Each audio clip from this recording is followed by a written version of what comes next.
Mes très chers frères et sœurs, Père nous fait grâce de vivre un nouveau jour pour lire, entendre et partager l'Évangile.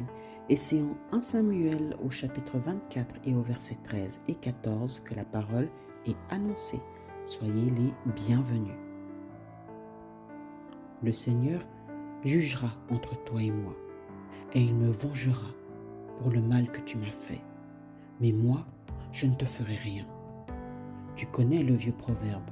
La méchanceté vient des méchants. Donc, je ne te ferai aucun mal. Mes bien-aimés, la méchanceté. Elle est dépeinte comme un désir volontaire de faire du mal à une personne gratuitement ou par vengeance. En Genèse 6, 5, il est écrit « L'Éternel vit que la méchanceté des hommes était grande sur la terre. » Et en Genèse 6, 6, « L'Éternel se repentit d'avoir fait l'homme sur la terre. Et il fut affligé en son cœur. » Voilà comment affliger le cœur de notre Papa Créateur.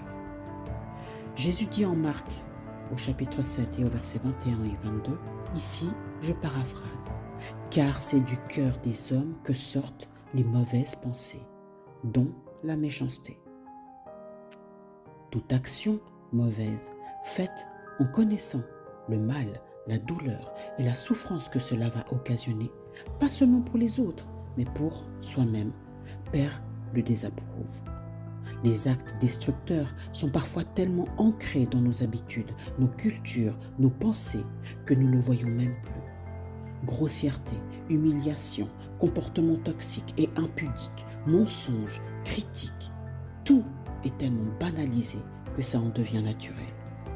Nos proches et ceux qu'on aime sont les premiers impactés.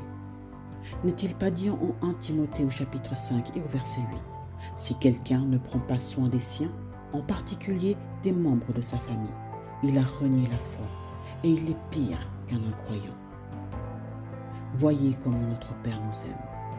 Combien de fois a-t-il eu compassion de nous, jusqu'à envoyer son Fils unique nous sauver de ses comportements mauvais, car sans lui, nous n'aurions eu aucune chance de nous sauver du mal et de nos péchés.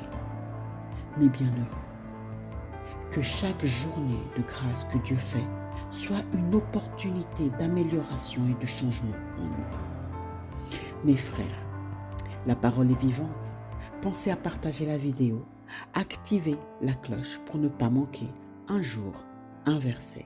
Soyez remplis de l'Esprit de notre Père et remplis de bénédictions dans le nom de Jésus.